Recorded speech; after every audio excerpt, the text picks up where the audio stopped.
سره د اورېدو سره د اورېدو سره د ډېرو اورېدو خفه کېږو به نه موږ پوهېږو نه اسانه خبره وی او پوه به پرې نه شو سره د ډېرو اورېدو دا څه ده که نه خدای خبر چې څه چل دی دا هم یو لویه فتنه ده فتنې خو ډېرې دي خو یو لویه فتنه دا ده یو لویه فتنه دا ده چې سره د پوهې د خبرو سره د دین د اسانو خبرو د اورېدو موږ پوهېږو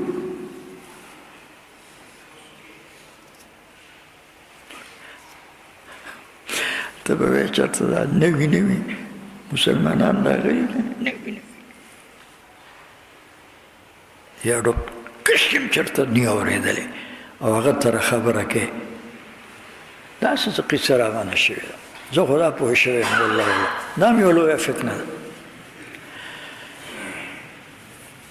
نه پوهېږو زما ذهن کې خو دا ترتیب دی چې بهی هر رور هر ملګری دیني مجلس کې دغه مجلس لږ وخت دپاره وي که دغه مجلس ډېر وخت دپاره وي لوی مجلس وي که مختصر مجلس وي هر ملګری امیر او که مولا دی امیر او که مولا دی په دغه مجلس کې د شرکت یوازې د ثواب په نیت نه کوي د پوهې په نیت دی کوي دا ځکه نه پوهېږو دا ځکه نه پوهېږو چې زما نیت د ثواب دی کښېنه پوه شو که پوه نه شي ثواب به دې وشي پوه شوې عمل دې وکړو که ونه کړو ثواب به دې وشي دا نیت مه کوه د پوهې نیت وکړه او د یو ډېر لوی ضرورت نیت وکړه چې دا ضرورت مې پوره شي دیني ضرورت مې پوره شي ټیک شو اوس خو د پوهولو دپاره او د خبرې رسولو دپاره لرې ځای ته د خبرې رسولو دپاره آلات پیدا شو دا لوډ سپیکر او دا قصې ټیک شو که نه او د هغې باوجود پرې نه پوهېږو د پوهې په نیت ناست نه یم د پوهې نیت باندې ناست نه یم ځان راته پوهې ښکاري هسې ثواب ګټم راغلی ځان راته څه ښکاري پوهې ثواب دی ٹھیک شو داسې به کوو که نه انشاءالله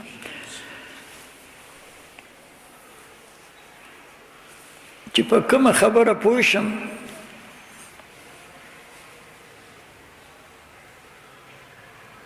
عمل نشته څه نشته عمل نشته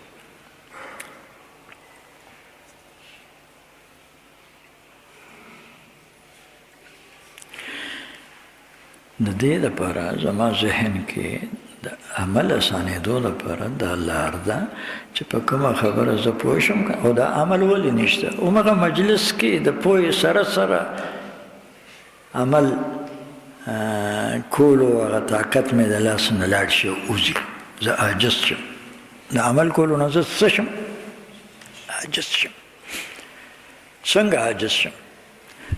چې مسله مې واورېده او پوه شوم پرې سمدستي په د مجلس ملګري ته مخامخ کړم چې دی درته ووایي د داسې بله ورځ ویلي د داسې بله ورځ کړي او درته یې ووایي چې ته مولا صاحب خبر شوی دی په دې موضوع باندې خبره وکړه دی درته ووایي داسې ده که داسې نه ده سمدستي په دغه مسله باندې د پوهې نه پس د عمل نه زه عاجز شم ځکه مسله ما بل باندې وویشته او بل ته مې مخامخ کړه خپل ځان مې هیر چې زه خو داسې نه یم زما خو په دې مسله عمل شته خو دا د دې بل نشته لا مسله باندې عمل پاتې شو ستا هغه شلم پرې اوس عمل نشي کولی چې تا داسې وکړه مسله باندې عمل هغه چاته الله اسانوي چې مسلې د پوهې نه پس مسله خپل ژوند ته مخامخ کړي څه ته بل ژوند ته مخامخ کړه ته بل ته مخامخ بل تارکیټ کې دی ده ته ووایي دا کار خو په ده کې نشته او دا په ده کې شته سوال نه پیدا کېږي چې عمل وکړي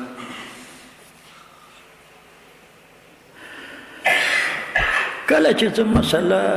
باندې پوه شم او دا مسله ول زه خپل ژوند ته مخامخ کړم د خپل ګریوان کې وګورم موږ پښتو کې داسې وایو څوک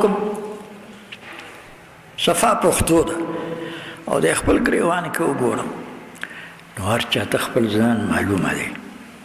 ما ته چې څومره خپل ځان معلومه دی دومره تاسو ته نه معلومه اگر که زما نږدې ملګري یې ټیک شو تاسو کې هر کس ته چې خپل ځان څومره معلومه دی دومره ما ته نه یې معلومه داسې ده که نه نو خپل ځان ته وګورم نو ما ته به پته ولګي چې دا مسله ما ته مخکې نه معلومه وه که نه وه معلومه وه په دې مسله زما عمل شته او که نشته دا خبرې ګورئ یو بزرګ ډېره قیمتي خبره کړې ده ډېره قیمتي خبره کړې وایي وروره تا باندې د بل چا ذمهداري نشته ذمهداري په تا د خپل ځان ده شته ما باندې ستاسو د دغه ذمهداري شته نشته ما باندې خپله ذمهداري ده تاسو باندې زما د خیر ذمهداري شته نه تاسو باندې خپله ذمهداري هر کس باندې ذمهداري چې اچولې شوې ده نو هغه د ده د نفس او د ده د ځان ده وی ګوره ان اصلحتها که تا د خپل نفس اصلاح وکړه تا د خپل نفس اصلاح وکړه نو ګوره لا يضرك فساد غيرها لا يضرك فساد غيرها د بل چا فساد او بګار تا ته نقصان نه رسي وإن أفسدتها او کدا نفس دې په سر موړ کو څه دې وکړه په سر دې موړ کو فاسد دې کو ګډوډ دې کو پوه شو که نه عقیده خرابه عمل خراب اخلاق خراب معاشرت خراب ټیک نفس دې فاسد که نو خفه نشي لم ينفعك اصلاح غیرها د نور خلقو اصلاح او د نور خلقو خواله تا ته فایده نه رسي که رسي د دې خو مطلب دا دی چې شهید دی بل شي جنت ته دې زه لاړ شم شهید دی څه شي بل شي او جنت دې ما ته میلو شي تا خپل نفس فاسد که د نفس د صلاح او د نفس د تربیت د نفس د خکولو فکر دی ونه که تا باندې چې کومې ذمهوارۍ وي هغه ذمهداري دې پوره نه که اسانه ذمهداري دا ده چې ځان پوه که او د پوهې نه پس عمل وکړه ځان پوه که او د پوهې نه پس عمل وکړه داسې دی ونه که او دا نفس دې فاسد که که دا ټول خلک نیکان شي که نه د دې دا نیکي تا ته څه فایده نشي درکولی تا خپله ذمهداري نه ده پوره کړې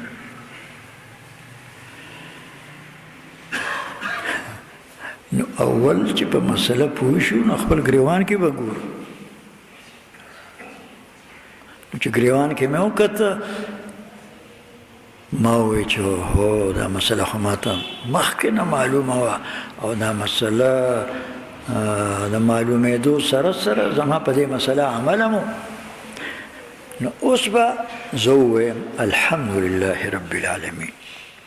څه به ووایم داسې به نه وایم زوړ مولا او زړې تراویح هم زړې مسلې دي هره جمعه کې زړې مسلې دي هره خطبه کې زړې مسلې دي ٹھیک شو هر درس کې زړې مسلې دي داسې به نه وایم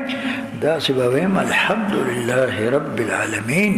چې په دې مسله د پخوا نه زما علم هم شته او عمل هم شته نو چې الحمدلله رب العالمین ووایم که نه نو په دغه علم او عمل کې به الله مزید ترقي را نصیب کړي یعنی د مسئلې د پوهې زه شکر طرف ته بوتلم کوم طرف ته او چې زه یې بل ته مخامخ کړم څه شکر استیشم بیا که استیشم نو تاسو راته ووایئ چې او په دغه لار باندې هم شکر استیشم خو چې بل ته مخامخ کم چې د ته ووایي او د ده په دې مسله عمل نشته، نه علم شته نه عمل شته، هسې ځان نیغ نیغ کوي، هسې ځان نیغ نیغ کوي، نو په بل باندې بدګمانه شوم، په ځان مې ښه ګمان پیدا شو، نو لاړه کیسه بل طرف ته. عمل نه ډېر داسې کس په مسله باندې بالکل عمل نشي کولی چې په خپل ځان یې ښه ګمان او په بل بدګمانه کړي. دا مې یاد وساتئ، په خپل ځان یې څه ښه ګماني، زه ښه پوهېږم، زه ښه عمل کولو والی یم، زما ښه سوچ دی، زما ښایسته عقیده ده، زما ښایسته اخلاق دي، او دا بل هېڅ کې نه نه تین دی او نه تیره. داسې کس ته عمل کول نه نصیب کېږي. الله دې مې حفاظت وکړي، الله دې مې حفاظت وکړي. او دا شی چې دا مسله بل ته مخامخ کوم، پوه شو که نه، مسله بل ته مخامخ کوم او بل باندې چسپانوم، دا په معاشره کې هم دا شی پیدا کوي، بدګماني.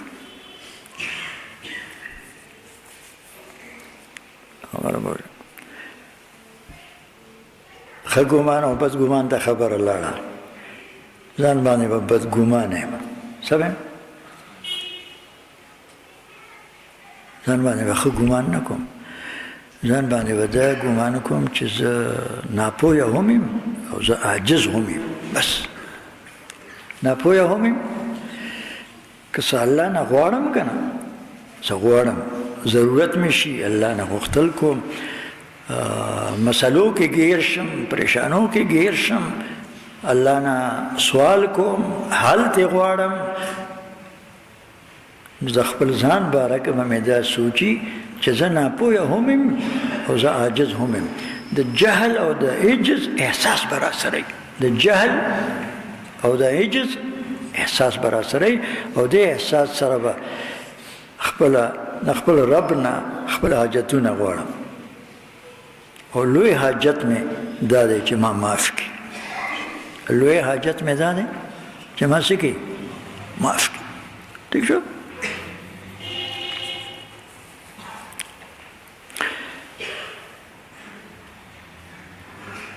جناب رسول الله صلی الله علیه وسلم ته یو صحابي باره کې چې دا خبر ورسوله چې دا فلانی چې دی چې کله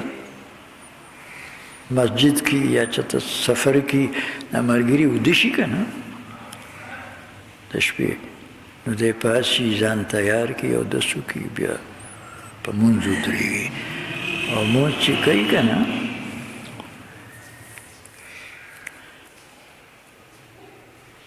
او کومې دعاګانې په مونځ کې کوي یا مونځ نه پس کوي، نو بس همدا دعا کوي، اللهم رب النار اجرني من النار، اللهم رب النار اجرني من النار. د دوزخ ربه دوزخ نه مې بچ کړه، د دوزخ ربه دوزخ نه مې بچ. تاسو کتل دې روایت کې د دې نیکۍ بدله پیغمبر علیه الصلاة والسلام دا ذکر کوي چې د دوزخ د بړاس نه او د دوزخ د تاو نه به بچ شي. څوک د چا چې په خپله معاشره کې داسې د خیرخواهۍ قرض ورکول او قرض اخیستل وي، قرض غوښتل وي، چې کله ورته پته ولګي چې زما دا مدیون او زما دا مقروض تنګ دسته دی، نو نیټه وله ورکوي او یا ورته دا قرض معاف کوي. نو داسې نیکۍ والا مسلمان به څه کېږي، د دوزخ د بړاس نه بچ کېږي. دا صحابي داسې وایي ښه وایي تاسو بیا چې کله د دا عمل شروع کړي، بیا ما دغه کوي چې زه په خپله وګورم او واورم. هماغسې وشوه. یو وخت کې پیغمبر علیه الصلاة والسلام په خپله د دا دعا او دا زاري واورېده. په سبا له یې راوغوښتو او بیا یې تپوس وکړو چې دا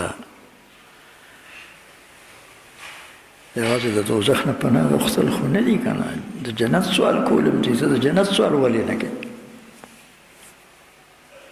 داسې دوزخ نه پناه غواړه، ښه خبره ده. اللهم رب النار اجرني من النار، اللهم رب النار اجرني من النار. د اور او د دوزخ مالکه، د دوزخ نه مې بچ کړه، د دوزخ نه پناه راکړه. دا دعا موږ ته ښودل شوې ده ښه، څه خولې شوې ده. دا قصه ځان له ده پوره کوم یې درته. دا دعا هم یاده کړئ سهار مونځ نه پس او د ماښام مونځ نه پس. سهار مونځ نه پس او د ماښام مونځ څنګه چې ناست چې تشهد دپاره همغسې ناست اوسه او وځلې ووایه اللهم اجرني من النار، اللهم اجرني من النار. د دوزخ نه د پناه غوښتو، د دوزخ نه د بچ کېدو یو آسان تدبیر دی. خو دې احساساتو سره یې وایه. پوه شوه؟ دغه صحابي نه چې دا تپوس پیغمبر علیه صلات وسلام وکړه نو ویې فرمایل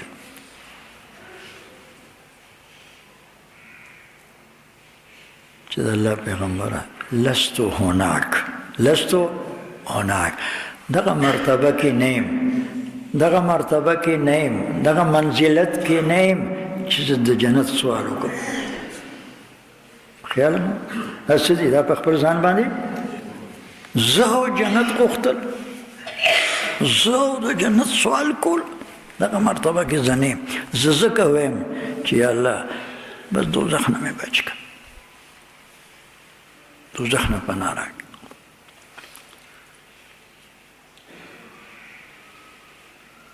لږ ساعت پس د الله حکم سره جبریل امین تشریف راوړي.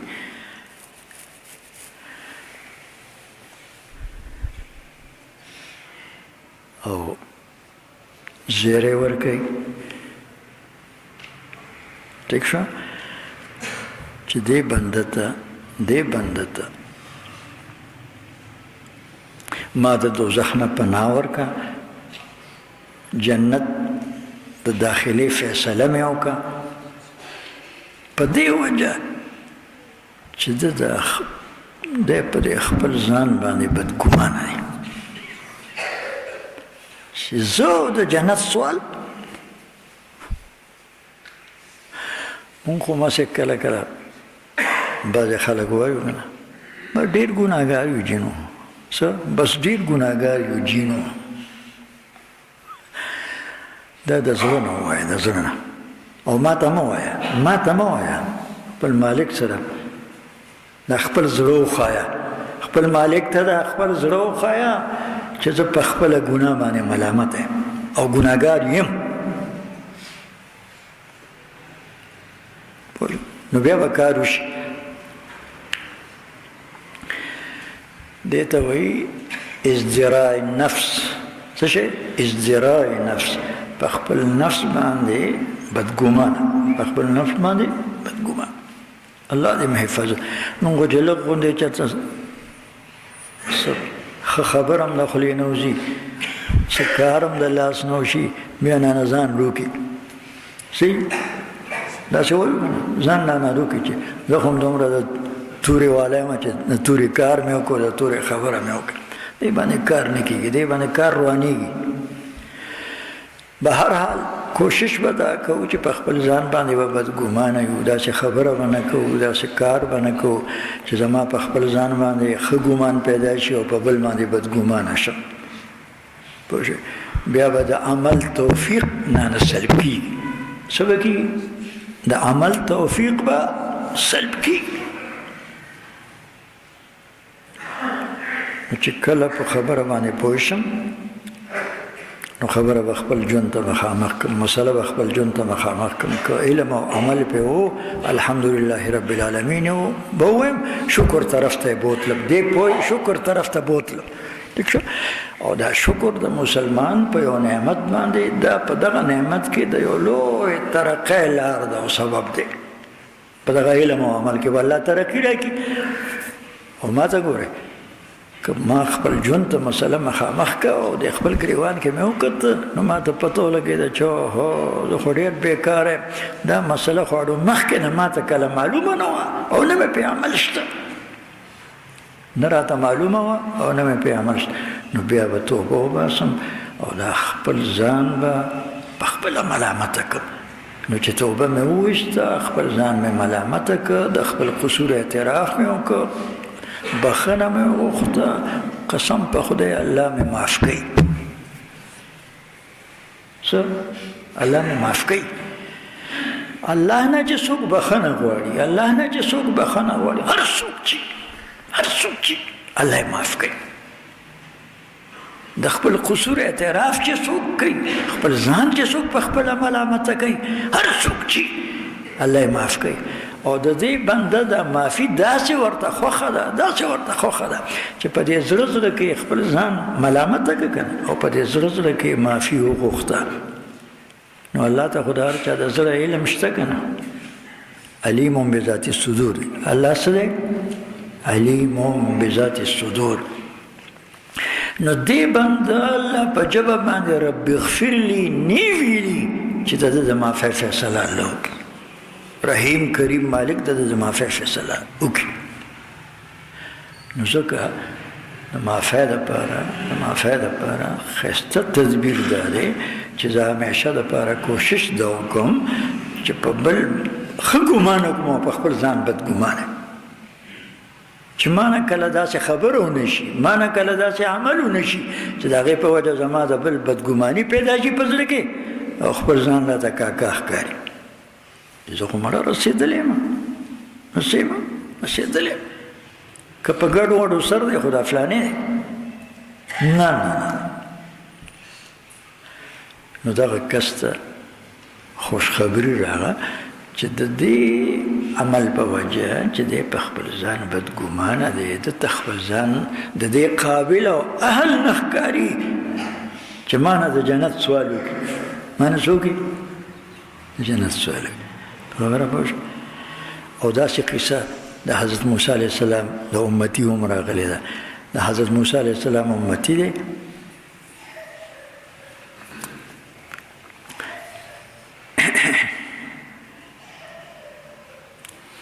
عبادت کې، په زهد کې، په ذکر کې د موسی علیه السلام په تابعدارۍ کې مخکې و. موسی علیه السلام ته وحی راغی چې دا فلانی چې دی که نه دا دوزخي دی او دی خبر که دا دوزخي. موسی علیه السلام ملګرو ته ووایي مجلس کې خبره وکړه چې د فلاني باره کې خو دغسې خبره ده. هغوی وویرېد چې هغه دوزخي دی نو مونږ خو زمونږ به څه حالي. خو خیر به هر حال ملګری چې مجلس ته راغلی دی ورته یې خبره وکړه چې خبره یې ورته وکړه الله اکبر اسوی ټیک ده اهلا بقضاء ربي اهلا بقضاء ربي د خپل رب فیصلې ته هرکلی وي د خپل رب فیصلې ته څه وایم دې ته ایمان وایي ښه زه د خپل رب فیصلې ته هرکلی وي بس دومره خبرو شو بیا تللی دی او خپل معمولات یې د شپې څه چې کول په هغه معمولاتو کې دا خبره کړې ده چې الله ځکه هر څومره ستا شکر ادا کړم هغه لږ دی هر څومره ستا حمد و ثنا ووایم هغه لږه ده ما ته خو خپل ځان د هېڅ څیز لایق نه ښکارېدو ما ته په خپل ځان کې د هېڅ یو څیز اهلیت نه ښکارېده تا لوی کرم نه چې د لوی مخلوق دوزخ اهلیت دې راکې پیدا کړ د لوی مخلوق دوزخ د ننوتو د داخلېدو اهلیت دې راکې پیدا کړ ستا حمد و ثنا او ستا لاک لاک شکر راز و نیاز کې دا خبرې وشوې سبا د موسی علیه السلام ته وحی راغی دا هم دې دپاره و چې دا ښکاره کړي بندګانو ته وحی راغی د امتي له زیری ورکړه دوزخ نه د بچ کېدو همیشه د دوزخ نه د بچ کېدو او همیشه دپاره جنت کې د پاتې کېدو زیری ورکړه په دې وجه ورکړه چې په خپل ځان بدګمان سبحانك اللهم وبحمدك نشهد ان لا اله الا انت نستغفرك ونتوب اليك ربنا آتنا في الدنيا حسنة وفي الآخرة حسنة وقنا عذاب النار. صلى الله تعالى